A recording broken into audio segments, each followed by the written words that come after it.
What's up guys, this is Dan Thompson here and welcome to a new series we're going to do breaking down my designs called Tomo Test Sessions.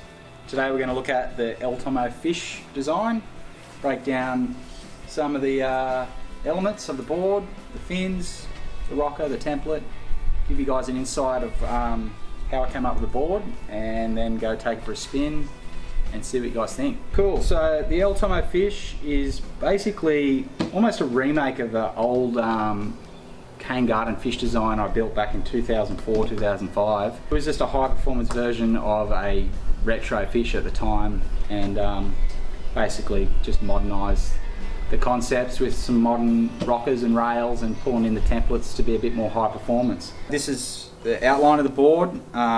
It's based off one of my older, like I said before, my older cane garden model. I really used that old board as a starting point for this one and use that nice performance-y, I'd say, but still has that element of traditional fish templates with a lot of straightness in the rail. Let's check out the tail design. Now, a lot of you guys might be familiar with these jet fighter style tails that I've been doing for a number of years. As you can see, this is the latest version of that tail. It features a bump wing in the rail outline to give you a little bit more tighter turn and a bit more hook in your turns.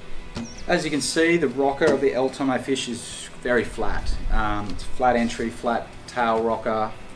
It's got just a nice little natural curve throughout that rocker, but overall it's designed to have a lot of planing speed in flat sections and small waves, so you can get the most out of a weak condition kind of surf experience. Righto, let's take a look at the fin setup. In this model we've got the Tomo quad fins by Futures, and I designed this fin in conjunction with this board. Now what these fins do, as you notice, they're kind of a twin tip hatchet fin design. Got quite a narrow base. What it allows the board to do is still pivot really well, go rail to rail very, very easily. They're a very unique feel fin, or an S turning kind of fin rather than a snappy pocket style of surfing. The El Tomo fish is also well and truly designed to work with a regular quad fin setup like this. So these are more of a standard quad fin, so the El Tomo fish is going to work just fine, if not optimally. It works great as a twin fin. I've designed it with the fin placements to be quite a ways to the rear, so a twin fin will work.